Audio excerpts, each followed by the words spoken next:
Bismillahirrahmanirrahim. Assalamualaikum warahmatullahi wabarakatuh. Alhamdulillahirabbil alamin wassalatu wassalamu ala asyrofil anbiya'i wal mursalin sayyidina wa maulana Muhammadin wa ala alihi wa ashabihi ajmain. Allahumma 'allimna ma yanfa'una wanfa'na bima 'allamtana wa zidna ilma. Allahumma arinal haqqa haqqan warzuqna ittiba'ah wa arinal batila batila warzuqna ijtinabah. Alhamdulillahirabbil alamin. Segala puji hanya bagi Allah Subhanahu wa taala. Salawat dan salam semoga senantiasa tercurah limpahkan pada rasul kita baginda Nabi Muhammad sallallahu alaihi wasallam. Kita insyaallah akan melanjutkan pembahasan kita di gharizatut tadayyun aw taqdis, yakni insting atau naluri. Insting atau naluri untuk beragama. Taqdis di sini mengagungkan sesuatu.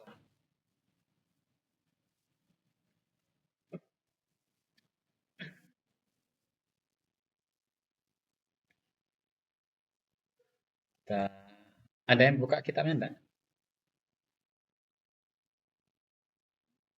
Ada? Enggak ya? Langsung saja ya. Langsung saja. Di sini disebutkan wattadayyunu gharizatun tabi'iyyah tsabitah. At-tadayyun yakni beragama itu merupakan gharizatun tabi'iyyah tsabitah, yakni insting alami dan memang sudah sangat baku. Wa syu'urun bil hajati ilal khaliq al-mudabbir. Dan juga termasuk perasaan selalu butuh kepada pencipta yang mengatur segala urusan. Bighaddin nadhari an tafsiri hadzal khaliq al-mudabbir. Dengan tanpa membahas lebih detail tentang siapa sebenarnya al-khaliq dan siapa sebenarnya al-mudabbir. Kalau tidak dispesifikkan, jadi semua manusia itu memang dia merasa butuh kepada penciptanya dan kepada pengaturnya. Terlepas dari siapa yang memang dia yakini sebagai pencipta dan siapa yang dia yakini sebagai pengatur urusannya. Wa qad wujida bi wujudil insan. Insting atau naluri tadayyun tersebut itu sudah ada bersamaan dengan keberadaan manusia. Jadi bukan muncul baru-baru belakangan ini, tidak. Tetapi memang dia sudah ada semenjak keberadaan manusia. Sawa'un akana mu'minan biwujudillahi ta'ala al-khaliq.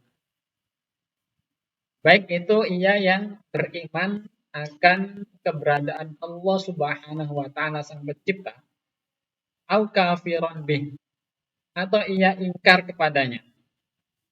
Baik yang mereka beriman kepada Allah ataupun yang ingkar kepada Allah, dua-duanya tetap memiliki naluri atau insting tersebut. Wasawa'un akana mu'minan bil madda awit tabi'ah au ba'di asya'i hadhihi tabi'ah. Atau baik itu ia yang beriman kepada materi atau kepada hukum alam. Kadang dia tidak percaya kepada Tuhan, tetapi Tuhannya adalah materi itu sendiri atau kejadian-kejadian alami atau selainnya. Wa hadza syu'ur al-insani hatmiyun. Perasaan yang ada pada diri manusia ini merupakan sesuatu yang niscaya, pasti. Li'annahu yukhlaqu ma'al insan. Karena insting dan naluri serta perasaan tadi memang diciptakan bersamaan dengan penciptaan manusia. Wa huwa juz'un min takwinih. Dan insting atau naluri tersebut merupakan bagian dari takwinnya, komponen dirinya. Yulazimuhu wa la yumkinu ayyan fasila anhu. Ia selalu menyertai manusia dan tidak mungkin terpisah darinya. Wa illatu dzalika anna ajzal insani an isba'i gharizati hubbil baqa au ajzihi an isba'i gharizatin naw. Penyebabnya adalah, jadi ini kok muncul insting yang ketiga ini ya. Munculnya dari mana? Ya, ilatnya adalah ketidakmampuan manusia untuk memenuhi semua gharizah hubbul baqa. Jadi kan insting mempertahankan dirinya itu kan selalu muncul. Tetapi tidak semuanya bisa dipenuhi oleh manusia. Atau ketidakmampuannya dalam memenuhi insting yang kedua. Ya. Gharizatun nawa. Kelemahan atau ketidakmampuan itulah yang pada akhirnya mengantarkan manusia kepada ini tadi, yuthiru fihi masyair ukhra. Inilah yang membangkitkan perasaan lain. Hiya al-istislamu wal inqiyadu lima huwa mustahiqun lil istislam awil inqiyad. Inilah yang membangkitkan perasaan lain, yakni keberserahan diri dan ketundukan kepada sesuatu yang memang berhak untuk diserahi dan ditunduki. Ya. Jadi manusia memang di dalam Al-Quran juga disebutkan karakter dasarnya adalah wa kanal insanu dha'ifa. Manusia itu lemah. Dia punya kebutuhan ini, kebutuhan itu, tetapi memang dia tidak semuanya bisa memenuhi kebutuhan-kebutuhan tersebut. Naluri-naluri tersebut tidak semuanya terpenuhi. Akhirnya dia akan ya menyerahkan dirinya dan menundukkan dirinya di hadapan sebuah eksistensi yang lebih tinggi dibandingkan dirinya, kan begitu. Faya'budullaha ta'ala, sehingga dia beribadah kepada Allah Subhanahu wa taala. Au yataqarrabu ilaihi zulfa bi'ibadatil awthan. Atau dia mendekatkan diri kepadanya sedekat-dekatnya dengan cara apa? Menyembah berhala-berhala. Dan ini yang dilakukan oleh orang-orang musyrik. Jadi sama, sebenarnya ada kesamaan antara mereka yang beriman menyembah Allah dengan mereka yang musyrik. Perbedaannya adalah apa? Persamanya di mana tadi? Ya butuh menyerahkan diri itu untuk di hadapan sebuah eksistensi yang lebih tinggi dibandingkan dirinya. Sasarannya saja berbeda. Yang satu ibadah kepada Allah secara langsung, kemudian yang lain ini caranya salah karena dia lewat perantara-perantara yang tidak dibenarkan oleh Allah Subhanahu wa taala. Au ya'taniqu ad-diyanah allati tu'manu lahu ibadah al-qawi. Atau dia memeluk agama-agama yang mana dia percayai itu memiliki bentuk-bentuk ibadah yang menguatkan dirinya. Yang bisa apa? Allazi ya'taqidu annahu yu'minu lahul baqa wa yahfadhu lahun naw. Yang dia yakini dengan memeluk agama tersebut itu bisa memenuhi kebutuhan insting dasar dua tadi. Hubbul baqa dan apa tadi satunya lagi? Hifdzun naw. Ya, atau apa kemarin istilahnya? Mempertahankan eksistensi diri dan mencintai jenisnya kan gitu. Jadi dua hal itu.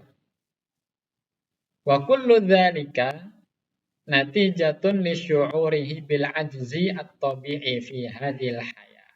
Semuanya itu merupakan hasil dari perasaan manusia bahwasanya dirinya lemah secara alami di dalam kehidupan ini. Kan dia perlu apa ya?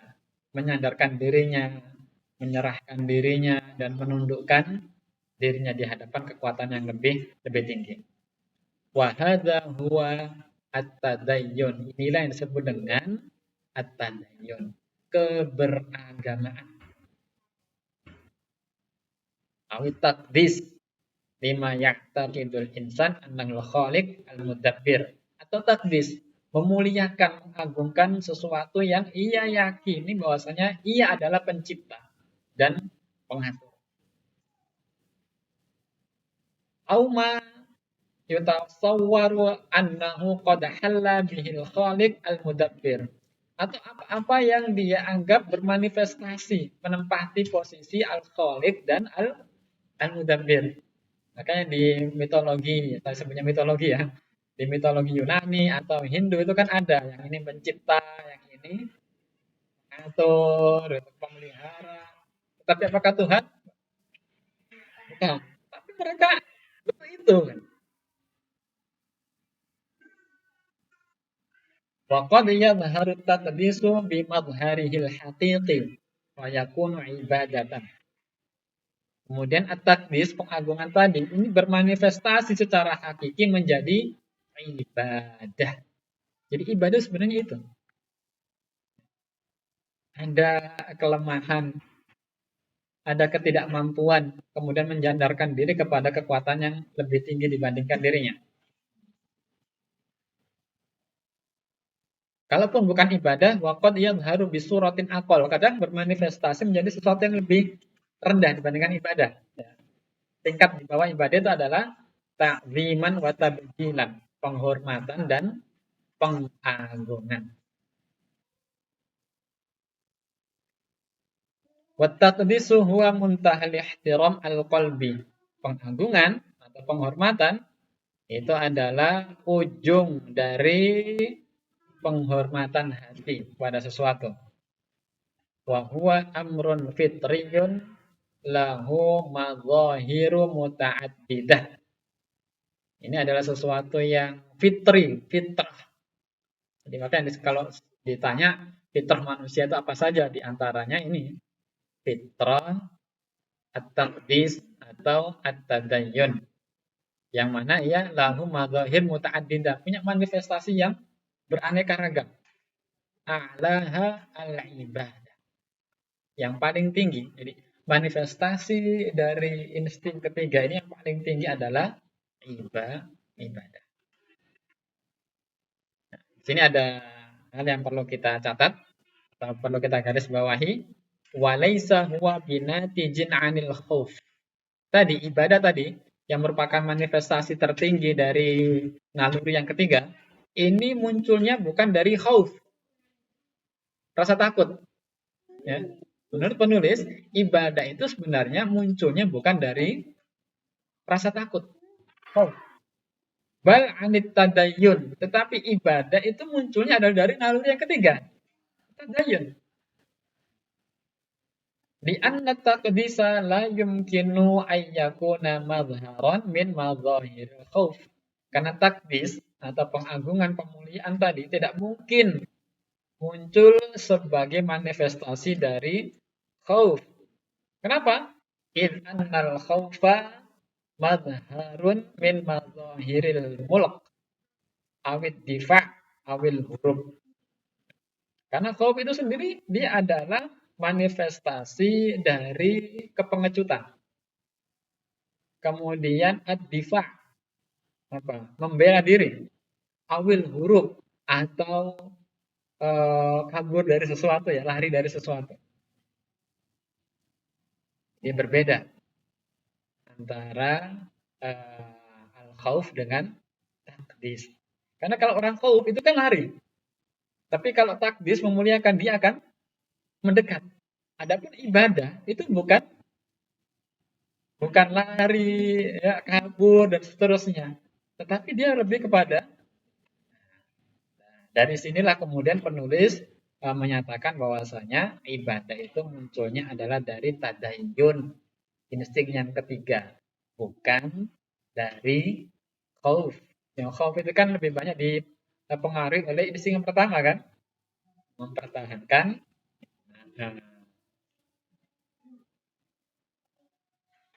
Wa tadayyun bi hadzal ma'na gharizatun mustaqillatun takhtalifu an gharizatil baqa. Hingga tadayyun dalam artian ini dia adalah insting tersendiri, naluri tersendiri, dan dia berbeda dari naluri mempertahankan kehidupan atau keberlangsungan. Ini berbeda. Kan dibagi tiga itu kan, ini tidak sama. Walidzalika najidul insana mutadayyinan munzu awjadahu Allahu 'alal haq. Oleh karenanya kita akan mendapati manusia itu memang beragama semenjak pertama kali Allah Subhanahu wa taala menciptakannya di muka bumi. Silakan kita lihat sejarah manusia dari mulai zamannya Nabi Adam sampai pasti orang itu beragama dengan berbagai macam bentuknya ya.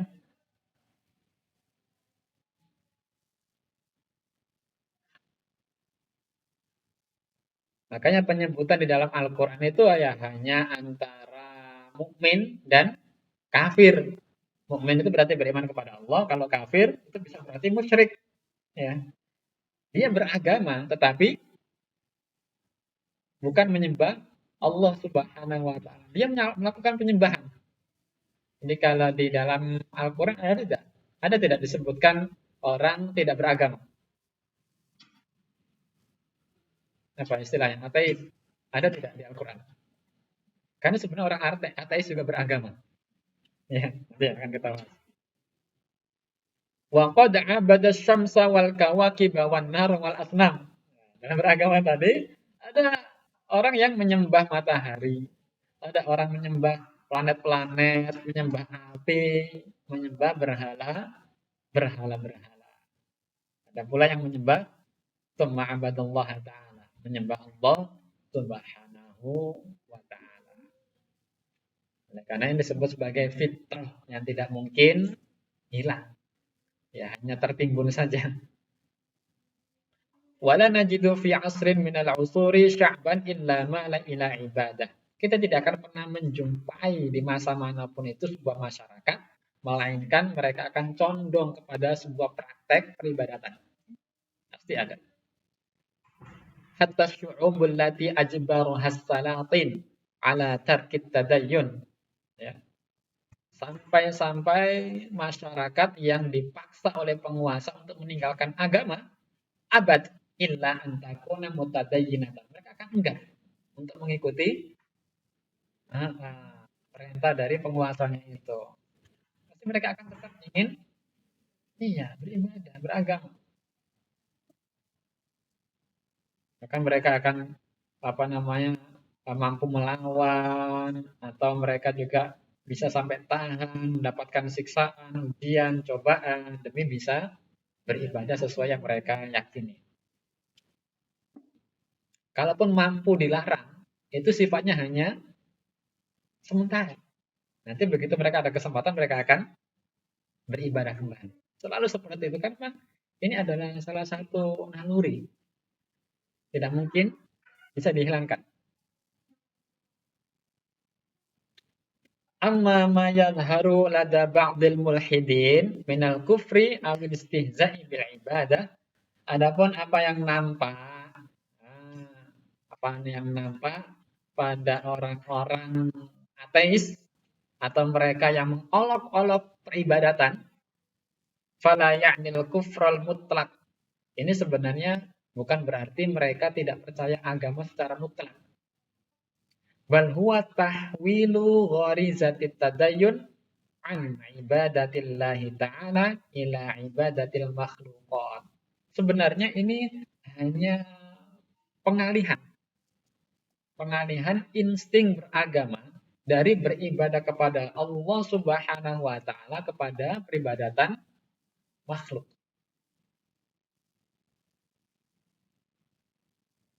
Atau peralihan kepada takdisut tabi'ah awil abtal, mengagungkan peristiwa-peristiwa alam ataupun pahlawan-pahlawan.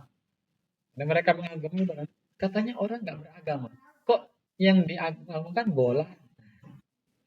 Atau peristiwa alam? Atau apa lagi? Maradona. Tokoh-tokoh yang dianggap ini. Awil iman bi afkarin aw aqaid muayyanah.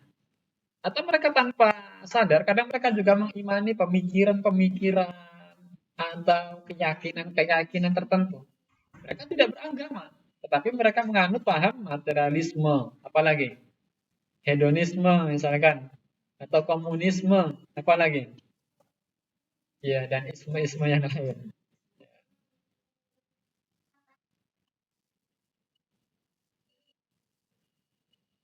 Wa min huna kana tahawul ilal kufri as'ab minal iman. Dari sinilah sebenarnya kita paham perubahan dari iman menuju kafir itu sebenarnya lebih sulit.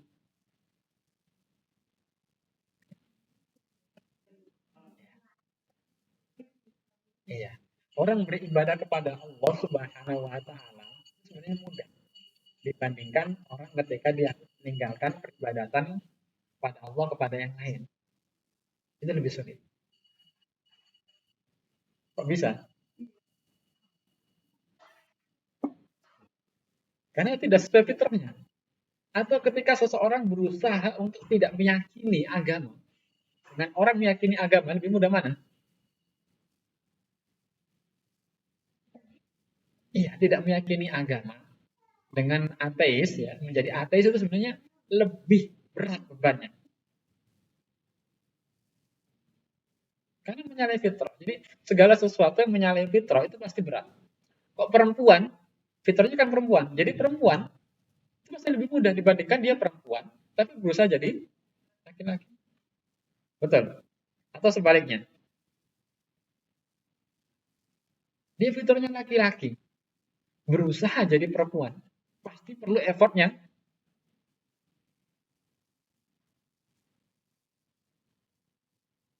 Nah, coba lihat di dalam Quran surat Al-A'raf ayat 175. Al-A'raf ayat 175. Allah Subhanahu wa taala berfirman, "A'udzu billahi minasyaitonir rajim. Watlu 'alaihim naba'al ladzi atainahu ayatina fansalakha minha fa'atba'ahu syaitan fakana minal ghawin." Dan bacakanlah wahai Muhammad kepada mereka berita orang yang telah kami berikan ayat-ayat kami kepadanya. Ini sudah fiturnya kan harusnya begitu ya. Ditambah lagi diberikan ayat-ayat. Summa fansalahu minha.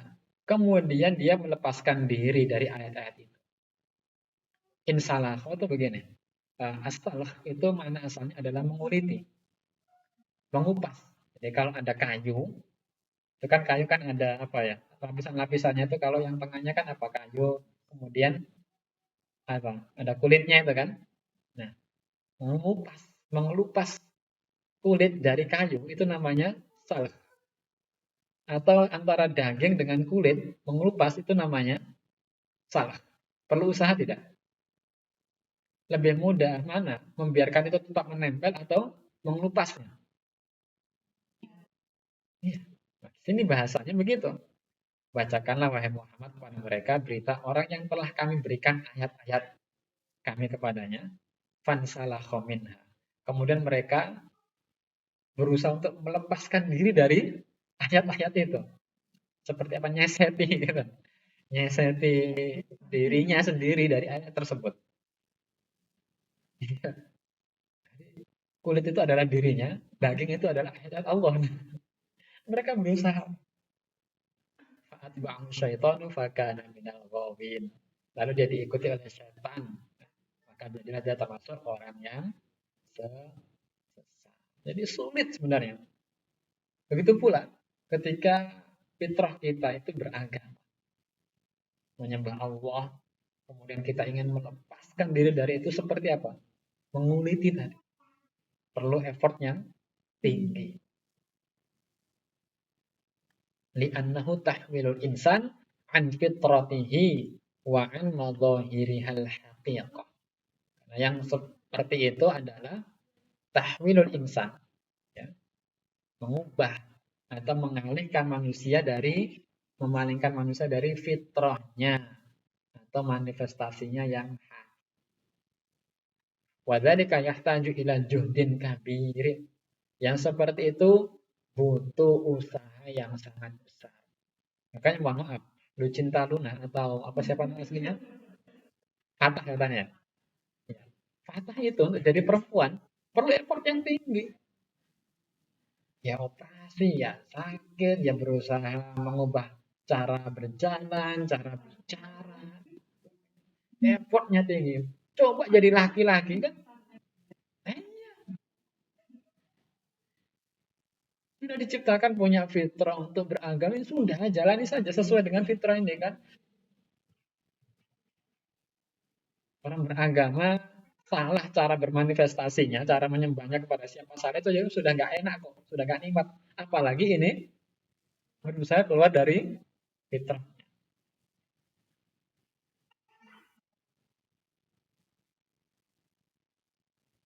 Walidzalika najidul mulhidina hina yankashifu lahumul haq wa yudrikuna haqiqata wujudillahi ta'ala bil aqli idrakan jaziman.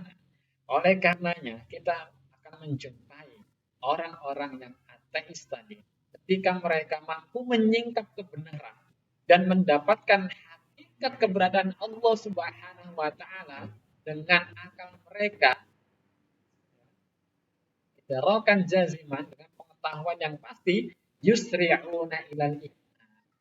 Mereka akan bergerak ya, menuju keimanan.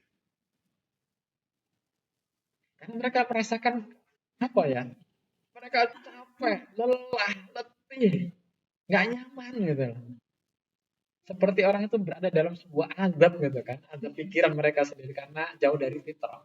Begitu mereka menemukan hakikat kebenaran, keberadaan Allah Subhanahu wa taala dengan pengetahuan mereka yang selama ini mereka andalkan, yusri'una minal iman. Akan langsung menyambut keimanan. Fayash'uruna birrahat wal itminan. Mereka akan merasa raha, lega, ya. Wal itminan, merasa tenang. Ini selama ini menjadikan mereka gusar ini kan karena nggak menemukan ini. Begitu mereka ketemu apa yang selama ini mereka cari, sudah raha wal itminan. Wa yazulu anhumul kabus alladzi kana yabhazuhum. Jadi menghilangkan semua apa namanya hal-hal yang menyiksa mereka selama ini ya, keraguan ini terus itu kan lelah. Ini bedanya. Orang yang lahir semenjak brojol sampai sekarang itu ya dalam wilayah ini gitu kan. Dengan orang yang tadinya di wilayah lain jauh dari kenikmatan ini kok ketemu. Nah, itu biasanya beda ya. Maka di sini disebutkan wa imanu haula'i wa amsalihim yakunu rasikhon qawiyan. Dan keimanan orang-orang seperti ini dan yang semisalnya biasanya itu rasikhon qawiyan, sangat dalam dan sangat kuat di annahu nabi'un minal ihsas, karena dia bersumber dari apa? Ihsas alladzi hadda bihim ilal yaqin. Ya, ada rasa yang mengantarkan mereka kepada yakin. Keimanan itu kan sebuah kenikmatan, betul. Makanya sering halawatul iman, kelezatan iman. Ya, kalau tiap hari kita tuh sudah mengkonsumsi minuman manis, ya, dengan orang yang selama ini dia minum pahit, tiba-tiba setelah pahit-pahit itu ya Allah kok pahit, pahit, pahit, lalu tiba-tiba mengecap rasa manis, loh ini minuman apa ini kan? Ini apa ini? Ya, itu apa namanya? Ma, air madu. Oh, ini air madu yang manis, enak ini. Dengan orang yang setiap hari mengkonsumsinya, beda tidak? Akhirnya dia tinggalkan semua yang selama ini dia minum pahit-pahit itu. Akhirnya dia meminum air madu yang manis. Ya, ini yang selama ini saya cari.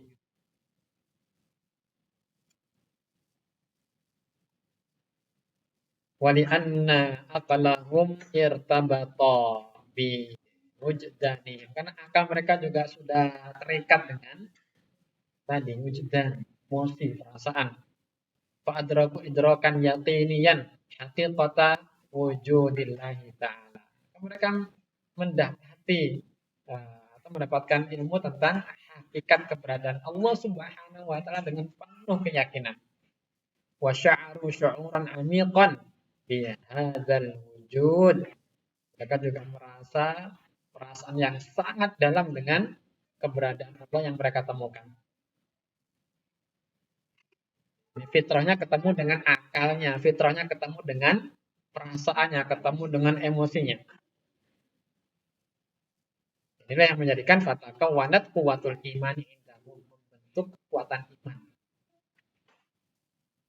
Kita lihat ya, kadang-kadang orang yang tadinya ateis, tadinya ini, kok ketemu Islam, itu biasa lebih fundamental dibandingkan kita. Iya betul. Ada tuh video seorang wanita masuk Islam. Ketika sholat itu dia merapikan soft orang-orang dulu kan. Kita nggak sebegitunya gitu loh gairah keislamannya. Terus dia mendakwahkan Islam dengan begitu ini. Kelezatan iman yang sebelumnya dia merasakan apa? Pahitnya kekufuran.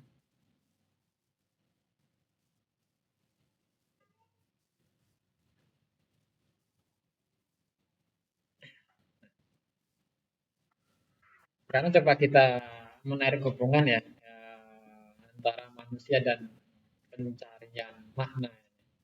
Coba kita bayangkan, kalau manusia berada dalam sebuah kondisi yang memang kondisi tersebut tidak mungkin dihadapinya, apa yang dilakukan oleh orang?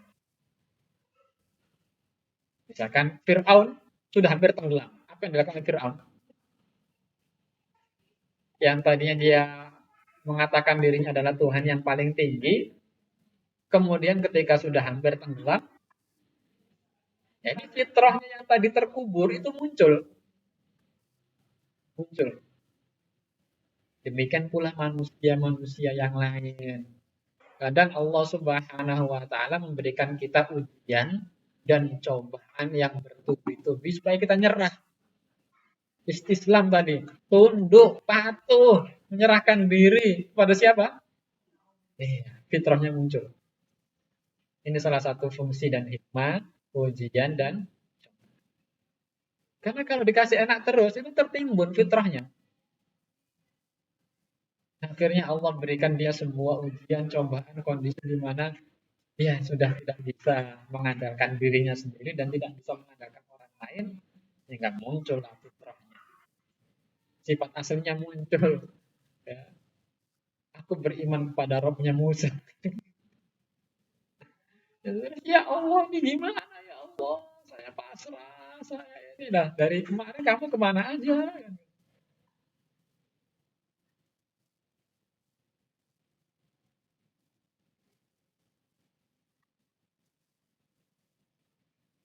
Dia juga akan menyibak pertanyaan kenapa manusia itu juga selalu mencari sesuatu yang lebih besar daripada dirinya kan. Itu sudah alami ya. Manusia itu akan tunduk, patuh, menghormati sesuatu yang lebih dibandingkan dirinya. Kalau ada orang lain hartanya lebih banyak, dia akan hormat. Ada orang lain ilmunya lebih banyak, dia hormat. Makanya Allah Subhanahu wa taala di banyak kesempatan menyatakan dirinya adalah zat yang maha kaya, zat yang maha mengetahui.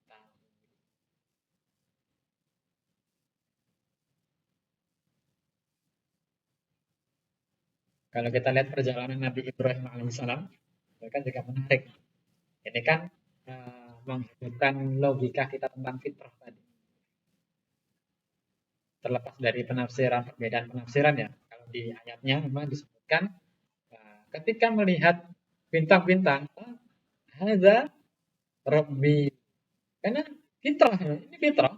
Dia mengakui bahwasanya manusia secara umum ini, kalau melihat bintang-bintang, dia akan takjub kan. Dia menganggap eksistensi bintang-bintang itu lebih besar dibandingkan dirinya. Sehingga, oh ini sebelah kan.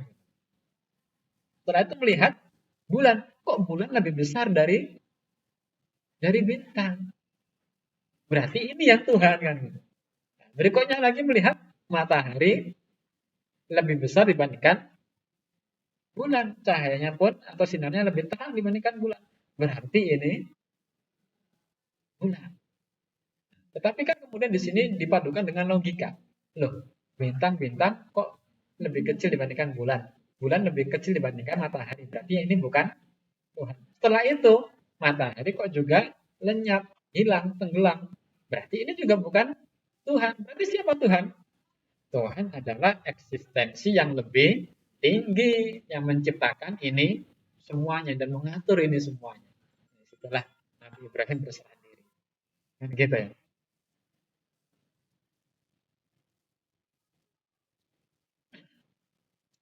Ada studi yang mengatakan bahwasanya orang yang memiliki apa namanya praktek keagamaan yang kuat itu mereka cenderung lebih bahagia dan lebih tahan, lebih punya resiliensi, ketahanan diri, ketahanan mental. Kok bisa? Kok bisa? Orang yang praktek beragamanya lebih kuat ini punya mental yang lebih sehat dan lebih tahan. Karena dia tadi ada sesuatu yang disandari, ada sesuatu yang diandalkan. Adapun kekufuran, meskipun dia menawarkan kebebasan, tetapi kebebasan yang ada dalam kekufuran itu atau di dalam apa tadi ateisme tadi, ini sering meninggalkan kehampaan diri, terutama kehampaan spiritual. Karena begini, manusia itu kan disebut bahagia kalau naluri-naluri dasarnya terpenuhi, betul ya? Ada naluri yang pertama, naluri dasar pertama itu apa? Yang berhubungan dengan hubbul baqo, mempertahankan eksistensi kehidupannya. Maka dia akan merasa bahagia ketika ini terpenuhi.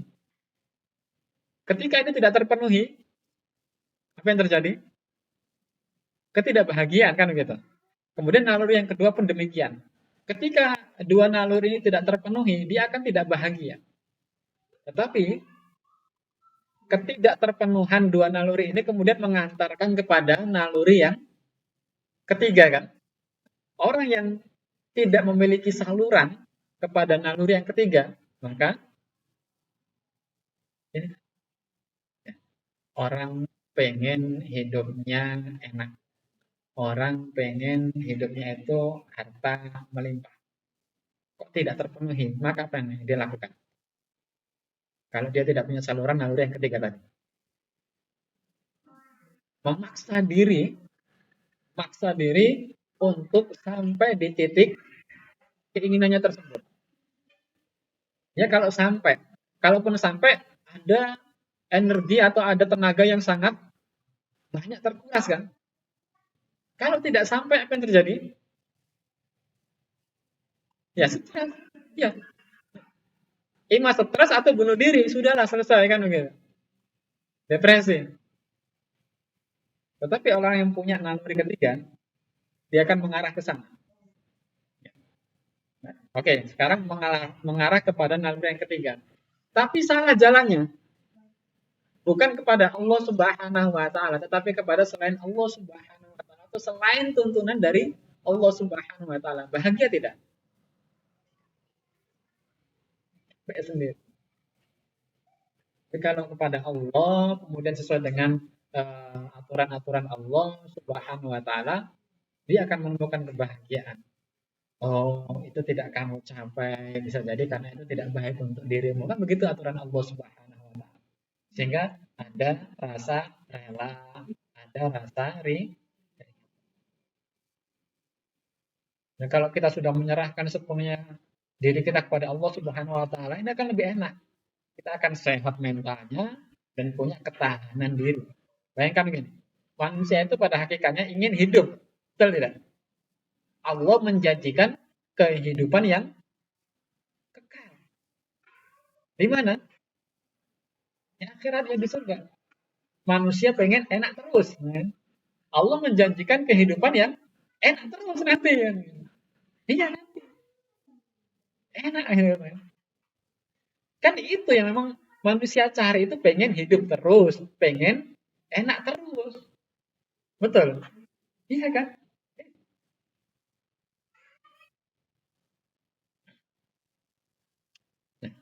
sekarang juga ada kasus ya tentang apa namanya isu-isu kontemporer masalah spiritualitas modern yang tanpa agama ya.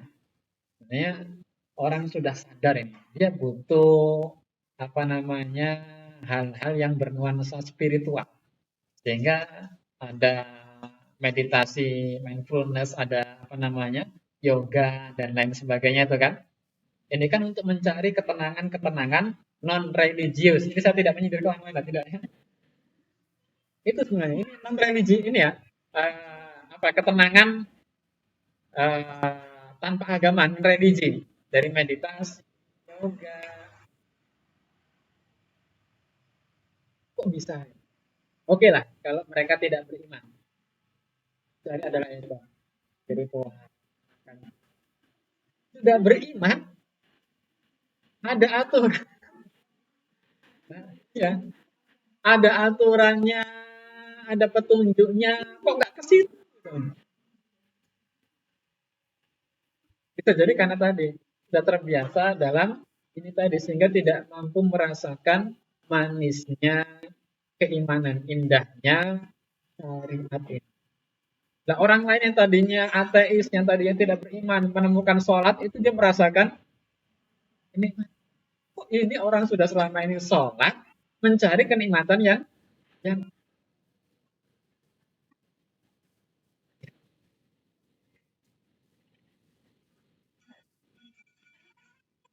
ya.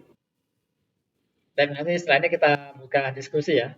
Karena pembahasan ini kan baru pembahasan adanya naluri atau insting yang ketiga. Nanti berikutnya akan dibahas tentang beberapa manifestasinya. Di antaranya adalah ibadah dan lain sebagainya di pertemuan berikutnya. Baik, untuk pertemuan kali ini kita cukupkan dulu. Kita tutup dengan hamdalah. Alhamdulillahirrahmanirrahim. Subhanakallahumma wa bihamdika asyhadu an la ilaha illa anta astaghfiruka wa atubu ilaik. Assalamualaikum warahmatullahi wabarakatuh.